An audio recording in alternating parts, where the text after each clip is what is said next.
Olá, você está na TV Otimista. Eu sou Erivaldo Carvalho. Este é o programa Política. Hoje vamos bater um papo com o pré-candidato a prefeito de Fortaleza, Capitão Wagner, do União Brasil. Por que Capitão Wagner quer ser prefeito de Fortaleza? O que defende um dos representantes da centro-direita na capital do Ceará? Vamos fazer um balanço dos governos Lula, Eumano e Sarto. Ainda, os planos do União Brasil para o Legislativo Municipal. Estas e outras questões a partir de agora no programa Política.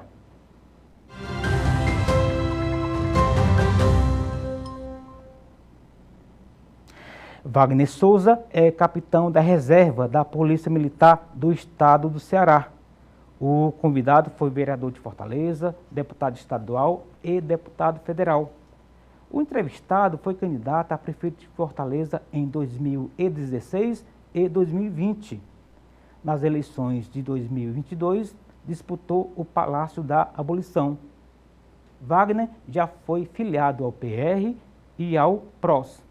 Atualmente, preside o União Brasil no estado do Ceará. E é com o pré-candidato Capitão Wagner que converso no programa de hoje. Presidente, o nosso muito obrigado pelo convite aceito. Seja muito bem-vindo aos estúdios da TV Otimista, ao programa Política. Tudo bem com o senhor?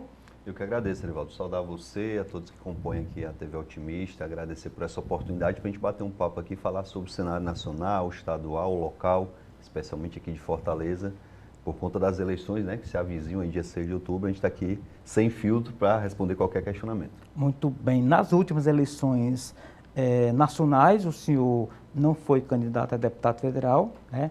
Ajudou a eleger a sua esposa, a Daiane, chamada Daiane Bittencourt, né?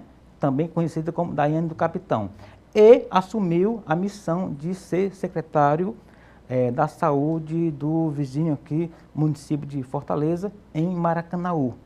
Qual é o balanço que o senhor faz de uma das áreas, pré-candidato, mais complicadas, onerosas e delicadas da gestão pública? Olha, Erivaldo, eu acho que dos pré-candidatos a prefeito que vão se apresentar nessa eleição, o único que teve experiência na educação como professor, na segurança pública, como oficial da Polícia Militar e na saúde, agora como secretário de saúde de Maracanaú, foi eu. E eu sempre defendi que a gestão pública se faz em cima de um tripé: saúde, segurança e educação. E quando fui convidado pelo prefeito Roberto Pessoa, consultei a todos os amigos, aliados, e todos disseram: rapaz, não invente não, porque saúde é complicado e você não vai dar vencimento à demanda. Mas eu resolvi encarar o desafio, né? Aceitei o convite do prefeito Roberto, e hoje eu me sinto lisonjeado em ter deixado um legado no município de Maracanaú. A gente chegou lá, o município tinha uma nota 5 no Previne Brasil, que é uma nota que é dada pelo Ministério da Saúde. Hoje a nota é 9. Nós temos lá 28 postos de saúde. Desses 28, 27 tem telemedicina feita com médicos do Sírio-Libanês, que é um hospital de grande porte do estado de São Paulo. Esse convênio a gente conseguiu a partir de uma ação junto ao Ministério da Saúde, e essa interlocução trouxe esse benefício lá para o município de Maracanaú. Hoje o município é referência em relação à inclusão por conta das políticas de saúde que a gente implementou, em cuidado do autista, em cuidado das pessoas com deficiência. E Maracanaú hoje é, sem dúvida nenhuma, na região metropolitana, um dos municípios que mais avançou em termos de saúde.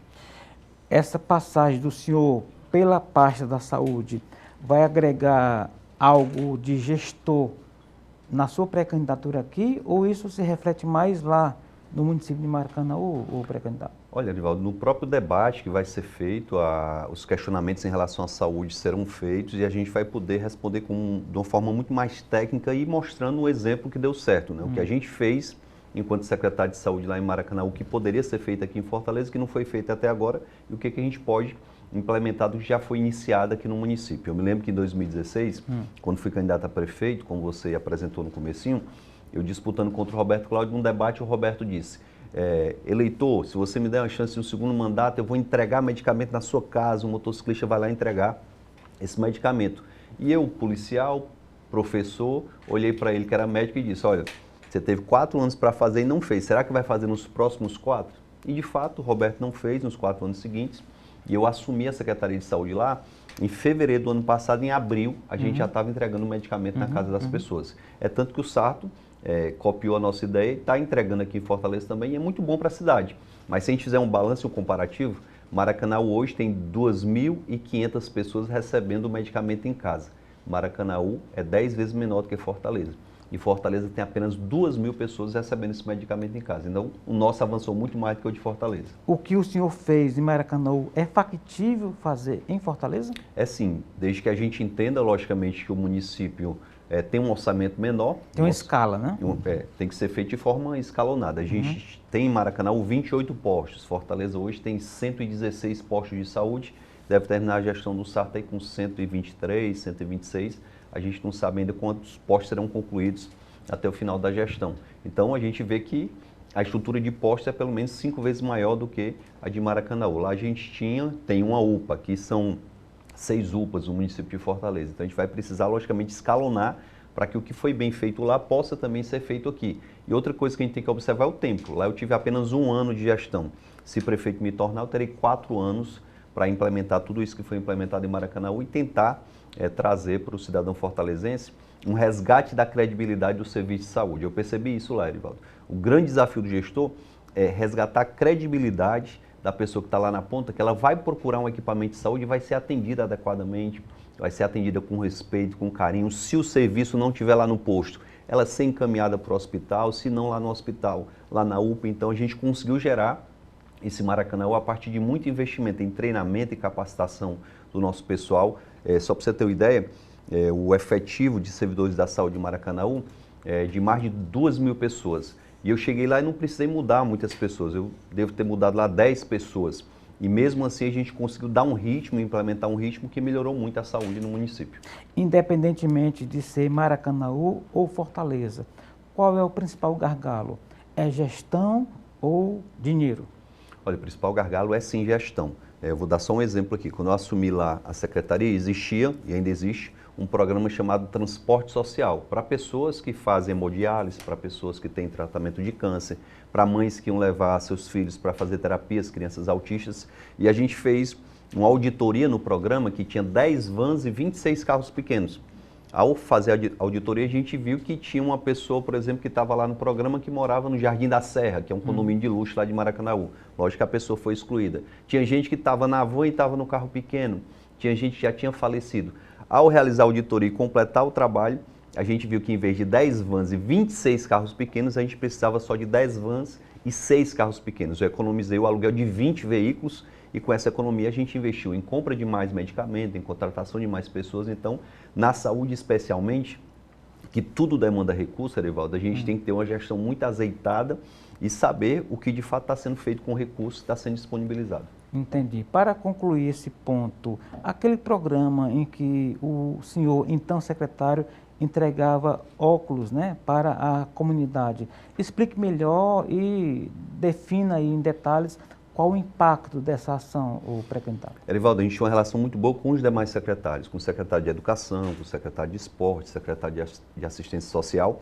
E conversando com o secretário de Esporte, a gente viu que alguns alunos estavam com deficiência, não estavam conseguindo assimilar os conteúdos em sala de aula. E numa conversa rápida que a gente teve com professores, a gente percebeu que poderia ser um problema de visão. E nós implementamos lá um programa, parceria da saúde, com a educação chamado Ver e Ler. Esse programa garante que todos os alunos da rede municipal de Maracanaú passem por um exame com um oftalmologista, verificando a necessidade de um óculos, a prefeitura comprou o óculos e entregou para a criança. Verificando a necessidade de uma cirurgia, a prefeitura pagou pela cirurgia. A gente já está tendo o retorno desse programa, os índices de alfabetização, as notas dos alunos melhoraram muito a partir da implementação desse programa. Então a gente resolveu um problema de saúde dos alunos que refletiu positivamente também no resultado da educação daquelas crianças. E é isso que a gente quer fazer em Fortaleza. A gente quer ter um time de secretários que interajam uns com os outros.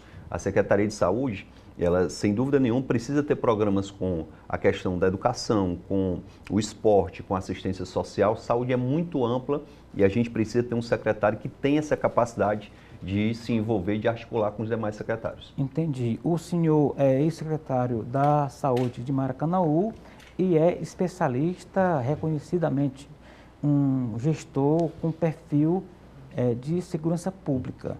O que vai ser o carro-chefe do seu eventual programa de governo na oficialização da sua candidatura a prefeito de Fortaleza? Será a área da saúde ou a área do combate à criminalidade, o pré-candidato? Olha, Nivaldo, essas duas áreas terão, sem dúvida nenhuma, um grande destaque, não só no plano de governo, mas nos debates que a gente vai ter, nas entrevistas que a gente vai dar. A gente precisa tocar nesse assunto de forma simples, objetiva e mostrando que é possível, sim, a prefeitura, por exemplo, contribuir na área da segurança pública. Eu estou muito feliz porque a terceira eleição que eu vou disputar para prefeito de Fortaleza, e pela primeira vez a gente está vendo os pré-candidatos admitirem que o prefeito tem, sim, responsabilidades em relação à segurança pública. O atual prefeito, por exemplo, que na campanha passada dizia que não era responsabilidade do prefeito a questão da segurança, já está adotando um discurso mais de investimento na segurança, de treinamento e armamento dos guardas municipais, de investimento na iluminação pública. Então é muito bom ver que nessa eleição a gente vai ter um debate mais franco e mostrar para a população que a prefeitura pode contribuir muito com a questão da segurança. Mas tem outras áreas que a gente vai precisar também discutir com muita intensidade. A questão da inovação, a questão de uma gestão que tenha mais tecnologia e que seja mais enxuta para sobrar dinheiro justamente para investir na compra de medicamentos, para investir na contratação de mais guardas municipais. A gente precisa ter o convencimento de que não dá para a prefeitura continuar tendo 60 secretarias como tem hoje. O governo do estado tem 74 secretarias e a prefeitura de Fortaleza 60. A gente tem que enxugar esse número de secretarias para sobrar dinheiro para investir realmente nas pessoas, que é o que mais importa. Como o senhor avalia a transição de secretários na área da segurança pública? O que caiu, digamos assim, e o que assumiu com um novo AP, uma nova proposta, inclusive o governador Eumano veio a público, né, colocar ali um discurso mais tenso em relação ao combate à criminalidade. O Estado está passando ou virou a chave para uma nova fase de combate à criminalidade, pré-candidato? Olha, Arivaldo, a gente espera que de fato haja não só uma mudança de discurso, mas uma mudança de ação. Eu fiquei feliz essa semana quando tomei conhecimento que o governador resolveu estabelecer um gabinete que envolve o Executivo, o Legislativo e o Judiciário, para que juntos os três poderes possam discutir as questões relacionadas à segurança pública. Desde quando eu era vereador de Fortaleza, em 2013, que eu defendo que isso tem que ser tratado de forma ampla. A Prefeitura tem que dar a parcela dela de contribuição, o Poder Judiciário, a Assembleia Legislativa e o Governo do Estado tem que dar sua parcela de contribuição. Com essa substituição do secretário, logicamente que surge a esperança de que a gente possa ter não só um novo secretário com novas ideias, com um novo perfil, mas acima de tudo, que o governo dê a esse secretário a condição para que ele dê uma resposta para a população. Eu fiquei feliz quando o secretário, por exemplo, disse que a postura seria uma postura mais proativa dentro da legalidade para perseguir o crime organizado. Esse dentro da legalidade é extremamente importante, porque senão a gente vai fazer o discurso populista de que bandido bom é o bandido morto, de que a polícia tem que sair caçando e matando as pessoas, e esse não é o caminho correto. O caminho correto é sim ter uma polícia que haja com rigidez, mas sempre dentro da lei, e eu espero que realmente não seja só o discurso.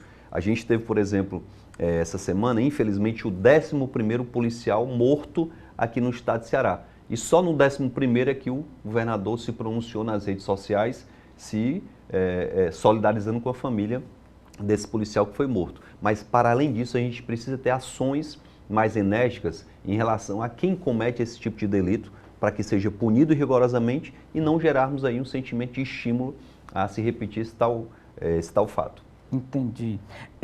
O governo do estado, pré-candidato, estabeleceu uma política de promoção meio que generalizada e isso, inclusive, puxou, né, para o governo a simpatia da tropa. Só que nós não temos a chamada meta a alcançar nos índices, né, de criminalidade, achatar os índices, etc. O novo secretário, o Roberto Sá, ele sinalizou nessa direção, de que poderá estabelecer índices a serem alcançados. É por aí, é essa chave que precisa ser virada? O senhor, inclusive como um líder ou ex-líder da tropa? Como que o senhor faz essa leitura aí de gestão e também enquanto leitura política, o pré-candidato? Olha, Arivaldo, não só na segurança, mas na saúde, na educação, estabelecer metas sempre é muito importante. Estimular o cumprimento dessas metas também é muito importante. O que a gente não pode permitir é que nós tenhamos, por exemplo, um retrocesso, uma decisão que foi tomada recentemente pelo comando da Polícia Militar, de tirar os 3 policiais da viatura e substituir 3 policiais por apenas 2.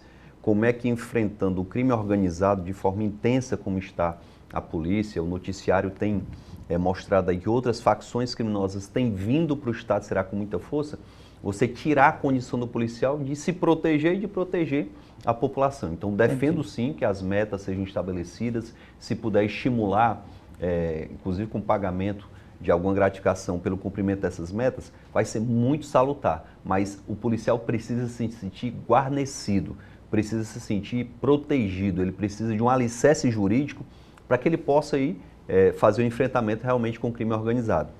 Na hora que o policial, de repente, é preso de forma equivocada, como aconteceu recentemente, a gente tem aquele caso da enfermeira que foi morta lá na Leste-Oeste, que impactou a toda a população cearense, que todo mundo está cobrando uma resposta do Estado para prender quem matou, quem mandou matar, seja quem foi. E por um erro da Secretaria de Segurança Pública, informaram para a Delegacia de Assuntos Internos que 4 policiais tinham feito uma busca no celular do nome da vítima antes dela morrer.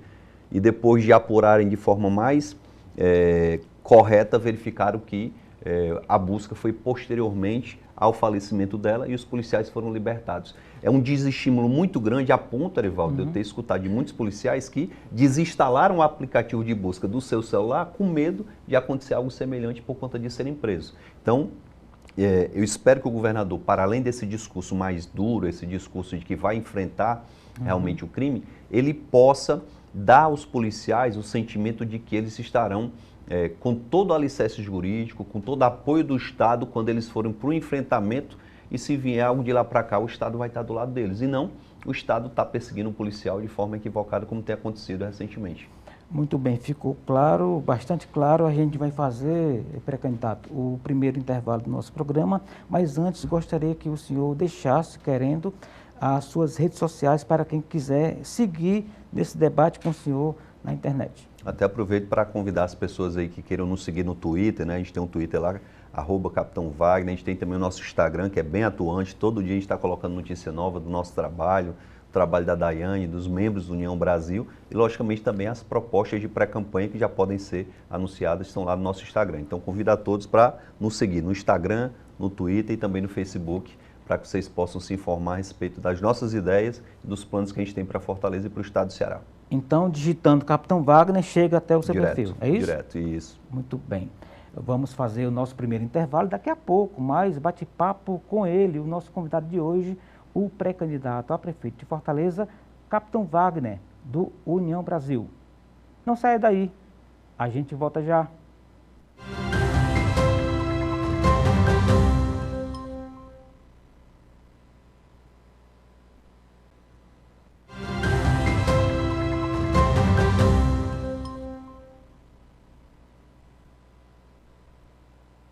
Bloco do programa Política de hoje. Você está na TV Otimista. Eu sou Erivaldo Carvalho. Aqui ao meu lado, o ex-deputado federal, Capitão Wagner, que preside o União Brasil no estado do Ceará, aqui conosco, nos ajudando a entender esse cenário político, eleitoral, de gestão estadual, gestão municipal. Daqui a pouco iremos falar sobre isso, mas antes, capitão, eu gostaria que o senhor repetisse as suas redes sociais para quem ainda não anotou da primeira vez que o senhor citou.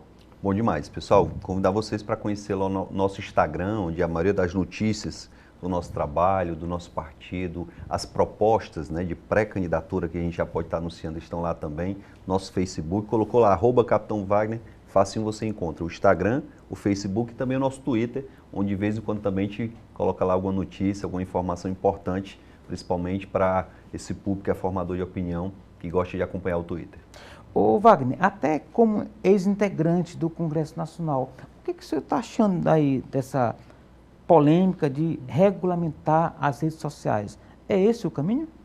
Olha, eu acho que o debate está muito superficial em relação a essa questão da regulamentação, né? Um lado que defende a regulamentação fala que com isso a gente poderia evitar as fake news e quem é contra a regulamentação defende que isso seria uma censura, seria uma forma de inibir as pessoas de ter liberdade nas suas publicações nas redes sociais. Lógico que a gente tem que ter muito cuidado, tem que ter muita cautela com o que a gente fala, o que a gente publica numa rede social. Eu, por exemplo, quase que diariamente sou vítima de fake news, sou vítima de calúnia, de vários crimes, e eu tenho utilizado a justiça para poder responsabilizar essas pessoas. Então, a gente tem que encontrar ali um meio termo que a gente possa, de alguma forma, evitar que as pessoas estejam denegrindo a imagem de alguém. Eu me lembro, Edivaldo, de um caso em que uma senhora foi confundida com uma mulher que praticava delitos e foi colocada a foto dela na rede social e essa mulher foi linchada em praça pública e perdeu a vida dela. Então, a gente tem que ter algum mecanismo de evitar que isso aconteça. Da forma que está sendo proposta lá na Câmara dos Deputados, no Congresso, talvez não seja a forma mais adequada, mas esse debate precisa ser feito. Muito bem. A propósito de criminalidade, vamos voltar um pouquinho à pauta da segurança pública, Wagner, para lhe perguntar o seguinte: existem territórios proibidos em Fortaleza? O senhor já teve a experiência ou tem um testemunho de alguém que precisa baixar o vidro, que precisa tirar o capacete? Como que está esse cenário? Porque tem aí um pouco de narrativa de um lado e do outro, de que o governo realmente vai em qualquer território que desejar, mas parece que não é bem assim. Qual é a sua avaliação sobre isso? Edivaldo, a polícia ela consegue entrar em qualquer comunidade de Fortaleza desde que ela vá com um aparato adequado. Se for lá com uma viaturazinha com 2 policiais apenas, vai ser recebida a bala e... O que é aparato adequado? Aparato adequado é a quantidade de policiais razoável numa viatura, um armamento adequado. Várias motos. Uma condição para que, se houver um enfrentamento, os policiais possam dar resposta. Mas quando a gente fala da população, aí é fato. É fato que algumas pessoas que moram em determinados territórios não conseguem entrar em outros territórios da nossa cidade. Eu tenho, a cada dia, recebido mais relatos de mães, por exemplo, que não conseguem matricular o filho numa creche, porque a creche que tem mais perto da casa está ali a 4, 5 quarteirões, mas está num território que é dominado por uma outra facção e ela mora em território que é dominado por uma outra organização criminosa. Às vezes do outro lado da avenida, né? Muito perto, mas territórios que são dominados por facções diferentes. E, logicamente, que a mãe teme de passar para aquele território e, por conta de ser moradora do outro lado, ela ser vítima de homicídio, como já aconteceu diversas vezes com mulheres aqui na cidade de Fortaleza. Uma mulher que vai, de repente, lá para o Mudubim, a gente viu o caso de 2 jovens que, inclusive, foram filmadas, foram mortas e torturadas e publicadas na rede social. Então, é um relato que a gente escuta todos os dias nas comunidades de Fortaleza. A polícia ainda consegue entrar em todas as comunidades, e eu quero me tornar prefeito justamente para acabar com essa história. O Estado, e quando eu digo o Estado, a Prefeitura, o governo do Estado, não pode se inibir por conta da ordem de uma facção criminosa, de um grupo criminoso. Eu quero entrar nessas comunidades, primeiro para pacificar, eu quero levar a paz, levar os serviços públicos. Eu tive, Erivaldo, visitando as UPPs lá no Rio de Janeiro, na época que foram criadas, nem todo mundo deve lembrar o que é a UPP, as Unidades de Polícia Pacificadoras, que foram criadas no Rio de Janeiro. E ao visitar essas unidades, eu escutei da população o seguinte: olha, isso aqui não vai resolver o nosso problema, porque está vindo a polícia, mas não está vindo os demais serviços. Está faltando a creche, está faltando a quadra poliesportiva para os meninos terem uma atividade de lazer, está faltando o saneamento básico, está faltando os serviços públicos no geral. Então, eu quero entrar nessas comunidades levando os serviços públicos e, logicamente, se houver necessidade, a gente vai utilizar o aparato da força da Prefeitura, através da Guarda Municipal treinada, equipada e armada, e se precisar pedir o apoio do Estado, a gente vai pedir também. A minha intenção é entrar nessas comunidades inicialmente para ofertar serviços, cursos profissionalizantes para os jovens. A mãezinha que está me assistindo nesse momento, eu quero ser prefeito para dar oportunidade para o seu filho que mora aí na periferia, dele estudar com qualidade e ter o futuro que eu tive. Lá na rua que eu morava, no João 23, eu perdi um amigo em virtude de um confronto com a polícia. Ele morava na mesma rua, mas não teve a mesma oportunidade de estudar numa escola como eu estudei. Tem outro que hoje está preso, porque foi preso em virtude do cometimento de um delito. Então, os jovens da periferia, tendo a oportunidade, Erivaldo, jamais eles vão para o mundo do crime. O grande problema é que falta oportunidade, o Estado está ausente dessas comunidades e acaba que até uma simpatia, uma certa simpatia, Erivaldo, entre a comunidade e o grupo criminoso. Quando, por exemplo, a facção determina que ninguém pode assaltar naquele território. A população diz, rapaz, a polícia não acabou com o assalto, veio a facção e acabou com os assaltos. Quando, de repente, um grupo criminoso, ele pratica alguma assistência social, entregando um botijão de gás, pagando uma conta de luz, ou até mandando um carro levar um paciente que está doente para um hospital, isso é muito perigoso e o Estado tem que estar atento a isso. Na Prefeitura, a gente vai garantir que essas comunidades tenham acesso aos serviços e, com isso, também a gente acabar com essa territorialização. Mas acontece que o senhor é pré-candidato a prefeito e não pré-candidato a governador, que é quem tem, no caso, o governador do estado, o comando, a liderança direta sobre as forças de segurança. O senhor não estaria vendendo algo que não vai poder entregar? Não, posso lhe garantir que não. Em várias cidades paulistas, isso aconteceu com muita tranquilidade.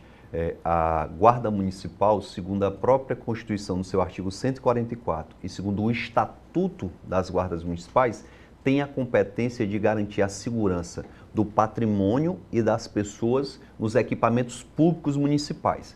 A gente viu essa semana, você deve ter visto na imprensa, um jovem que entrou numa UPA aqui em Fortaleza, 2 criminosos correram atrás dele e tiraram a vida dele dentro da UPA. Foi filmado. Se a UPA é da prefeitura, a responsabilidade de dar segurança dentro do equipamento é da prefeitura. Eu não posso jogar essa responsabilidade para o Estado.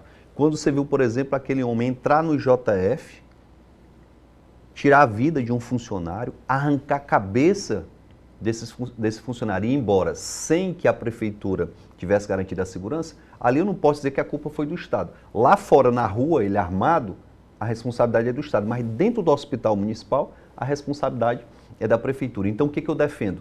Que numa praça que foi construída pela prefeitura, quem tem a responsabilidade de dar segurança é a prefeitura.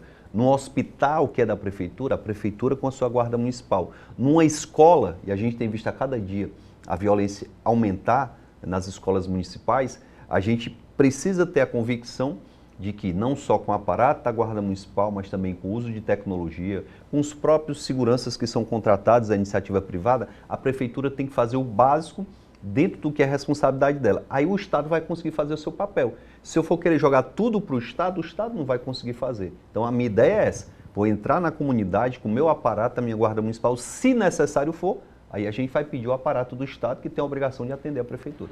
Pré-candidato, faz sentido, dentro do que o senhor acabou de falar, militarizar mais a Guarda Municipal, achando que essa é a fórmula para resolver? Porque se essa fórmula resolvesse, a Polícia Militar iria lá e resolveria. De forma nenhuma, em nenhum momento eu defendo... Faz sentido essa provocação? Algumas pessoas fazem essa relação que é equivocada, eu concordo com você. Vou repetir. A Guarda Municipal é uma instituição civil, não é uma instituição militarizada, apesar dela usar farda, apesar de terem as insígnias, é uma instituição civil. Mas a Constituição é muito clara quanto à competência de cada órgão da segurança pública. Entendi. A Polícia Federal e a PRF têm a responsabilidade delas, a Polícia Militar tem a responsabilidade do policiamento ostensivo, quem tem que fazer a investigação é a Polícia Civil, quem tem que ajudar na perícia ali, a perícia forense aqui do Estado de Ceará, e a Guarda Municipal tem a sua competência de garantir a segurança dentro dos equipamentos municipais. Eu vou lhe dar uma informação que é importante para a gente ilustrar. Quando o Roberto Cláudio, junto com o Moroni, criou o programa daquelas torres de segurança, em todas as regiões que as torres foram efetivamente ativadas, a gente teve uma redução da criminalidade. Quando o Sarto assumiu, parece que o projeto das torres foi colocado de lado, foi meio que abandonado e a violência voltou a crescer nesses territórios. Então, a Guarda Municipal e a Prefeitura de Fortaleza podem ajudar muito. Quando você tem uma via que está escura, Erivaldo, a responsabilidade de iluminar é da Prefeitura. Até um buraco na via pode ser causador de um assalto. Você vem numa via escura à noite, no seu carro, na sua moto, o buraco está lá, você vai reduzir a velocidade, o bandido aproveita para lhe abordar. Então a Prefeitura, além dessa questão preventiva, de manter as vias bem iluminadas, de garantir a ocupação do espaço público, tem responsabilidade em ter uma guarda municipal. Repito, treinada, equipada e armada. É muito perigoso esse negócio de sair entregando arma de forma indiscriminada. O que eu defendo?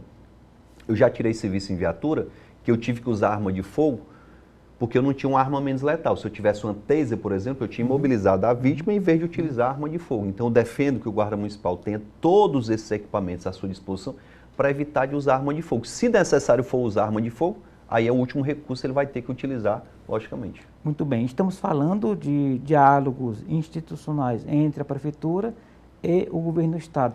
Na hipótese de o senhor chegar a prefeito da capital, como que vai ser essa via e essa ponte no caso da segurança pública e também em outras questões que a gente falou aqui, saúde, até estendendo mais para geração de emprego, educação, porque o governo tem um discurso pronto. Sim. O nosso candidato a prefeito vai ser o nosso aliado 24 horas por dia.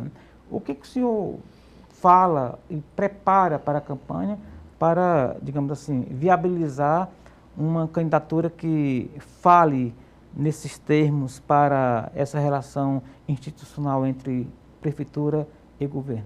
Antes de falar, é melhor provar, né, Erivaldo? Eu tive como secretário de saúde lá em Maracanaú e em diversas ocasiões eu tive que sentar com a secretária de saúde do estado, a doutora Tânia, que me recebeu, me acolheu com muito respeito. As demandas que a gente levou de Maracanaú foram atendidas pela secretária Tânia. Eu tive no Ministério da Saúde, e eu falei agora há pouco, no outro bloco, a gente implementou um programa de telemedicina que foi oferecido a todo o Nordeste, chamado Telenordeste. Enquanto que lá em Maracanaú, de 28 postos, 27 tem telemedicina, aqui em Fortaleza, de 116 postos, apenas um tem telemedicina. Então, isso demonstra que se você quiser, se você tiver o diálogo como ferramenta para acabar com essas barreiras, você consegue. É muito fácil a gente provar através do trabalho que eu fiz na Secretaria de Saúde. E lhe garanto que no dia 1º de janeiro de 2025, eu vou querer que o governador esteja na minha posse e já vou pedir uma audiência com ele, com o secretário de Segurança, com o secretário de Saúde, para ver de que forma a gente vai poder colaborar um com o outro. Eu acho que essa briga do Sarto com o Elmano não está sendo nada boa para a cidade de Fortaleza. Existem disputas que são muito salutares. Eu me lembro lá no passado, quando o Juracy era prefeito e o Tasso governador, que eram oposição um ao outro, que o Juracy resolveu duplicar a Avenida Perimetral lá da Messejana até a Barra do Ceará. Aí o Tasso disse, meu filho, peraí, pois deixa eu duplicar aqui a Avenida do Aeroporto, entregou uma avenida maravilhosa para a gente também. O Juracy criou o CSU, meu primeiro banho de piscina, quando criança, foi lá no CSU do Henrique Jorge. Meu pai pegou os 4 filhos, a minha mãe, e fomos lá tomar banho de piscina. Aí o Tasso foi e criou o projeto ABC. Foi no ABC do João 23 que eu fiz curso de computação, que eu tive aula de basquete, que eu tive aula de futsal. Então, isso é demonstração de que a gente pode estabelecer uma competição que seja boa para a população. E eu vou fazer questão de fazer essa competição com o governador. Quando eu fizer, por exemplo, um mutirão de cirurgia, eu vou dizer, olha aí, governador, eu, prefeito, fiz minha parte, o senhor vai fazer a sua? Então, a gente pode estabelecer, sim, uma competição que seja boa para a população. Eu tenho muita preocupação com essa história de alinhamento partidário. Quando você tem um único partido comandando a prefeitura, o governo do estado e a nação, isso acaba gerando uma acomodação. Eles acham que está tudo bem, está tudo tranquilo, e essa acomodação não é boa para a cidade. Nem é boa essa briga que está hoje, Sarto e Elmano, nem é boa também essa acomodação que está sendo proposta. Agora, o eleitor percebe essa sua, digamos, preocupação? Acredito que percebe, sim. A gente tem, por exemplo, a condição de, sendo prefeito da nossa cidade, de chegar para o ministro do turismo, que é do meu partido, o Celso Sabino, e dizer, Celso, eu tenho um programa bacana para o turismo de Fortaleza, uma cidade que tem uma matriz econômica dos serviços focada no turismo, e conseguir recursos junto ao Ministério do Turismo e trazer aqui para Fortaleza. A gente deve ter o próximo presidente da Câmara dos Deputados, um membro do nosso partido, que é o Elmar Nascimento, hoje é líder e pode ser o presidente da Câmara. O próximo presidente do Senado pode ser o Davi Alcolumbre, que também é do nosso partido. Então a gente vai ter muitas portas em Brasília para poder bater e buscar essas ajudas necessárias para a nossa cidade. Ou seja, aquele alinhamento que o PT vende, o senhor de alguma forma vai conseguir, segundo o senhor, colocar na prática. Sem dúvida, como fiz lá na Secretaria de Saúde de Maracanaú, e o resultado está aí para todo mundo ver. Eu só consegui o programa de telemedicina, eu só consegui os recursos que eu consegui junto ao governo federal, porque eu tive a humildade de sentar e dialogar. Eu me lembro de um fato, Erivaldo, eu era deputado federal ainda, e foi proposto uma medida provisória para tomar os bens dos traficantes, leiloar esses bens em 90 dias e mandar o dinheiro para as forças de segurança. E muitos deputados ficaram ressabiados, não queriam relatar, e eu disse, deixa eu relatar, que eu vou lá. E peguei o texto, fui construir o texto, e na hora de votar eu fui conversar com cada parlamentar. E foi incrível, os 513 deputados votaram a favor. Teve um deputado de esquerda que chegou para mim, Erivaldo, e disse, olha, eu posso até votar nesse seu projeto, se você aceitar a minha emenda. E eu disse, qual é a sua emenda, meu irmão? Ele disse, a minha emenda é que você tire 5% desse valor e destine para as escolas, para que as escolas façam um trabalho de prevenção para evitar que as crianças entrem no mundo das drogas. Eu disse, meu filho, se for isso, já está aqui. Aceitei a emenda, coloquei no texto e foi aprovado unanimemente. Então, essa vontade, essa disposição para dialogar, sempre foi muito comum nos meus mandatos e não vai ser diferente como prefeito de Fortaleza. Ok, para a gente concluir o bloco, deixe, por gentileza, novamente as suas redes sociais. Mais uma vez convidar você que tem o Instagram e queira nos seguir, @Capitão Wagner, você vai encontrar o nosso Instagram com muitas informações, também o Facebook da mesma forma e o nosso Twitter, que é o canal que a gente utiliza para passar informações mais para esse público que é gerador de opinião, que gosta de assuntos bem mais técnicos, a gente está lá usando o Twitter também. Muito bem. Daqui a pouco, portanto, o terceiro e último bloco do programa político de hoje com o nosso convidado, Capitão Wagner, pré-candidato a prefeito de Fortaleza pelo União Brasil. Não saia daí, a gente volta já.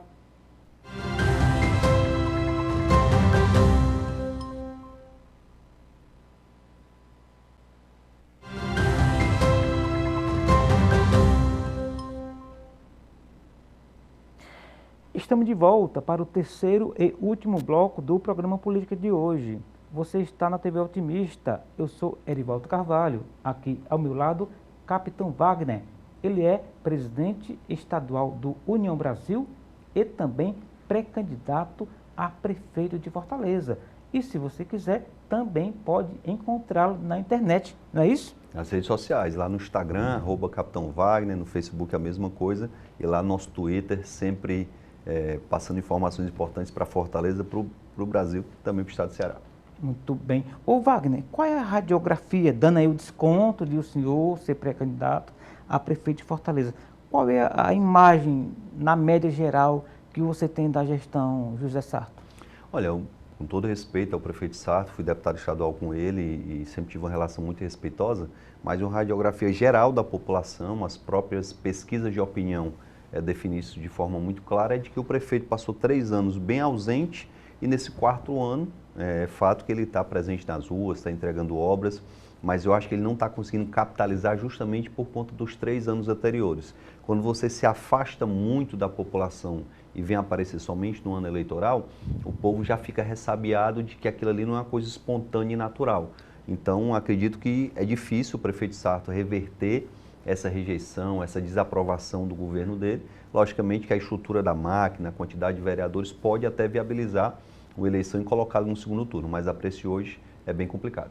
São 2 turnos a disputa? Acredito em eleição de 2 turnos, até porque a gente tem 4 candidatos bem competitivos, já com um prognóstico de terem mais de 2 dígitos, né? A gente tem a candidatura do PL, a minha, a do PDT e a do PT, que devem ser candidaturas com 2 dígitos. Ainda tem a do Eduardo Girão do Novo, que pode surpreender, aí tem a do PSOL, deve ter outra candidatura de um partido menor. Então, com 7 ou 8 candidatos, praticamente é impossível que a gente tenha uma eleição decidida no primeiro turno. Diferente da eleição de governador, que eram praticamente 3 candidatos somente, e por conta de, não sei se a expressão correta é essa, mas por conta de um desmanchamento da candidatura do Roberto Cláudio, né, que tinha ali 25 pontos, em algumas pesquisas terminou com 14, a eleição acabou sendo decidida no primeiro turno, sendo que a gente ganhou aqui na capital, e foi uma vitória para mim expressiva, quando a gente disputou a eleição contra o Roberto Cláudio, que foi um prefeito que saiu com uma avaliação positiva de 80% da população.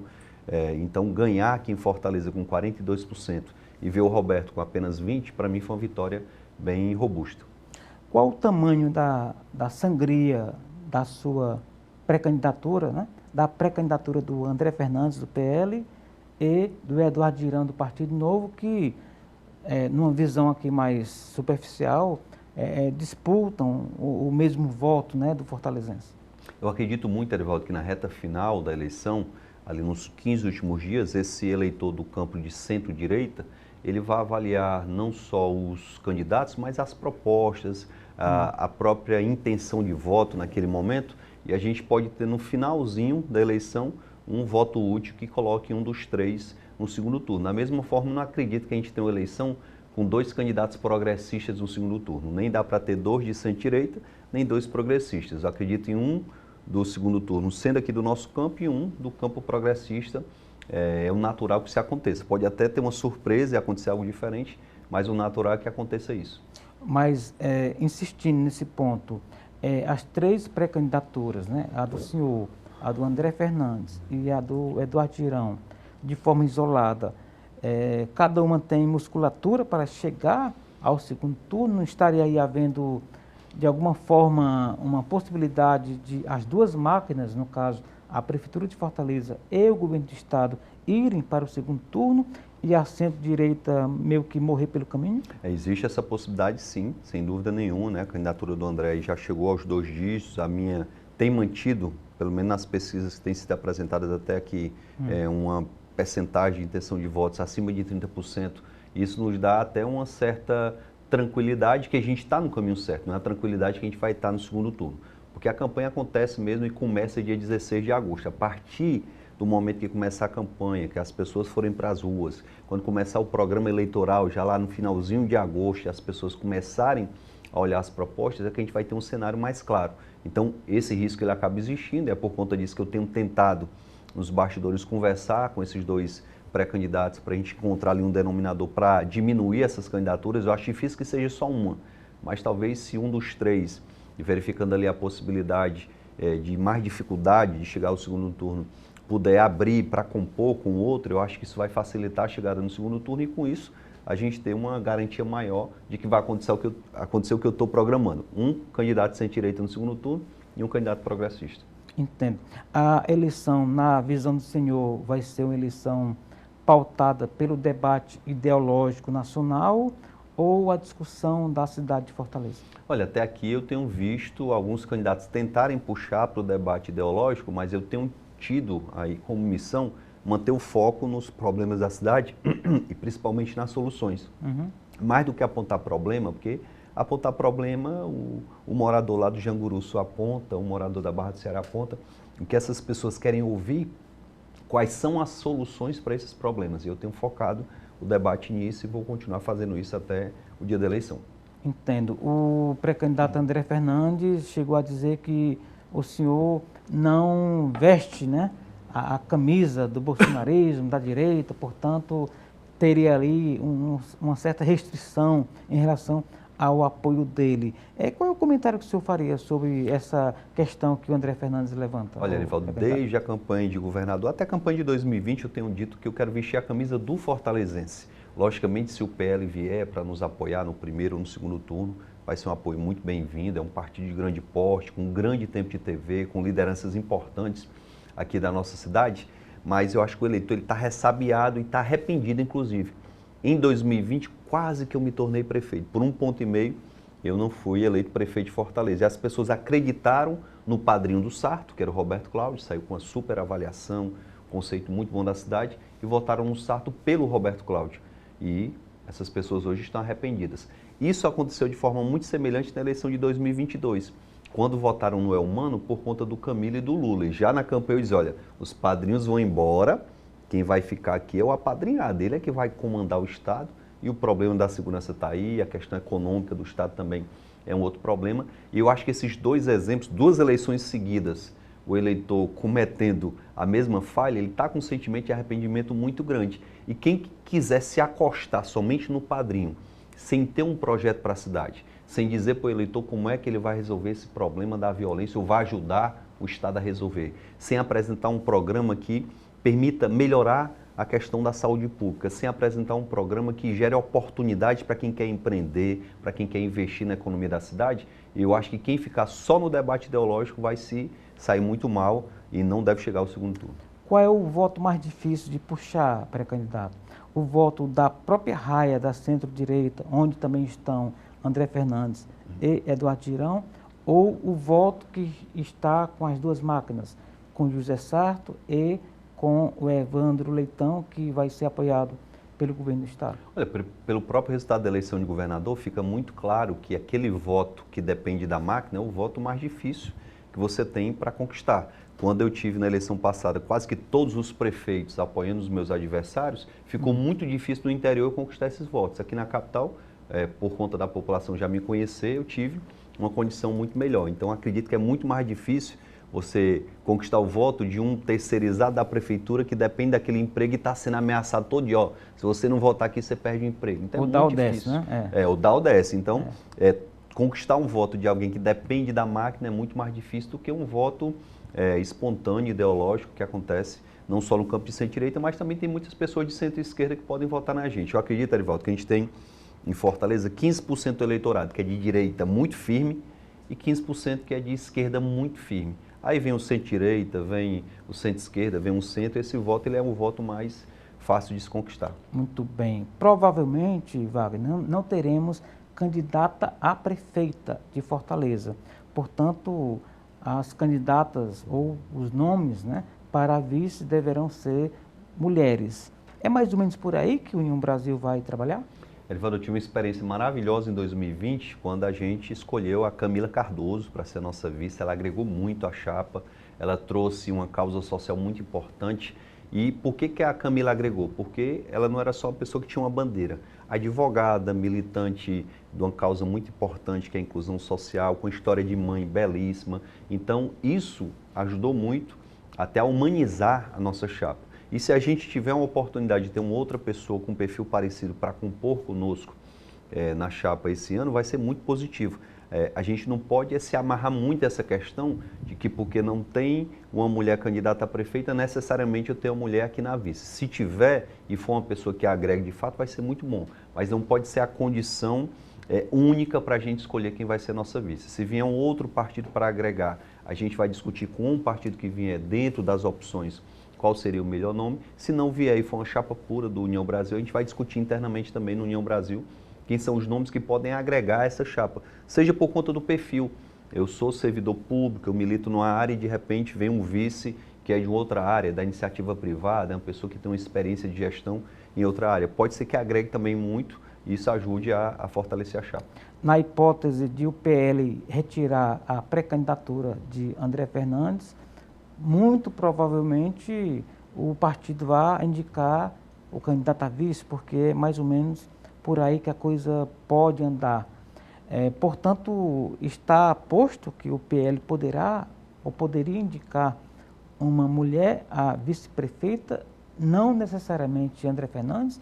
É mais ou menos esse o desenho? Ou não? Até porque eu não acredito que o André, no mandato de deputado federal, vai querer ser vice, né? Primeiro, com muito respeito à pré-candidatura do André, isso é uma decisão que cabe ao PL, a gente vai tentar, vai dialogar e vai discutir até o último minuto de forma exaustiva para tentar convencer que é melhor estarmos juntos já no primeiro turno. E dentro do PL tem muitos nomes que agregariam muito à chapa, tanto de mulheres como de homens, né? A gente pode citar aqui a doutora Mayra, tem Priscila Costa, né, que é vereadora, suplente deputada federal. Temos também homens que têm um perfil muito bacana, tem advogadas lá, tem empresários, o Gaudêncio está lá, um amigo muito querido também, empresário. Então, não faltariam opções dentro do PL para a gente compor isso, mas com todo respeito e com toda humildade, primeiro a gente tem que aguardar a decisão do PL de manutenção ou não da candidatura. Se houver essa possibilidade de nós estarmos juntos mais uma vez, eu vou ficar muito feliz e a gente vai trabalhar para juntos escolhermos o melhor nome.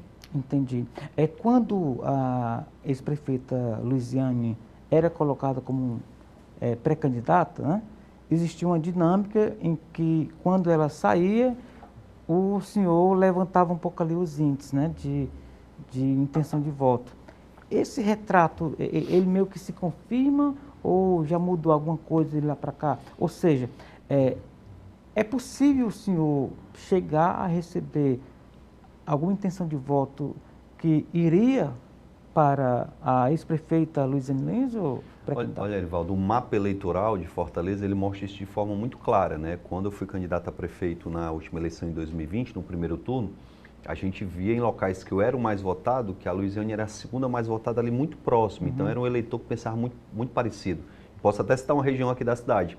Aquela região do Vila do Mar é uma região onde a Luiziane é muito bem aceita e meu nome sempre sai em destaque lá. Então os eleitores acabam se comunicando de alguma forma e a gente pode sim ter algum eleitor que votaria na Luiziane se ela fosse candidata e não sendo, vote em mim. Não só de eleitores, mas até de lideranças que estejam insatisfeitos com o processo que foi conduzido internamente no PT, que atropelou a Luiziane. Isso é fato, aqui não é nada que a gente esteja inventando, a própria imprensa acompanhou como é que se deu o processo. A máquina do Estado veio, atropelou, conquistou os votos internamente, foi um processo democrático? Foi, mas com a força da máquina favorecendo o candidato de interesse do governo de plantão. Não necessariamente do governador, mas do governo de plantão, que a gente sabe que hoje tem como líder o Camilo Santana, né? O Camilo hoje é mais governador até do que o Elmano. Isso é um fato que não precisa a gente estar falando aqui nos bastidores, porque está na cara para quem quiser ver. Muito bem. Para a gente finalizando a nossa conversa, Wagner, no futebol se diz que quem quer ser campeão não escolhe adversário. Na política, isso também funciona? Ou seja, qual seria o seu adversário favorito? Olha, eu confesso que em eleições anteriores eu até ficava imaginando ali estar no segundo turno e querendo escolher quem estivesse no segundo turno comigo, mas com todo respeito aos adversários, aqui sem arrogância, sem prepotência, eu acredito que por ser o candidato que melhor conhece a cidade, eu conheço os 121 bairros de Fortaleza, não é de ouvir falar, é porque eu ando nessa cidade o ano todo, os 4 anos, não é na época da eleição.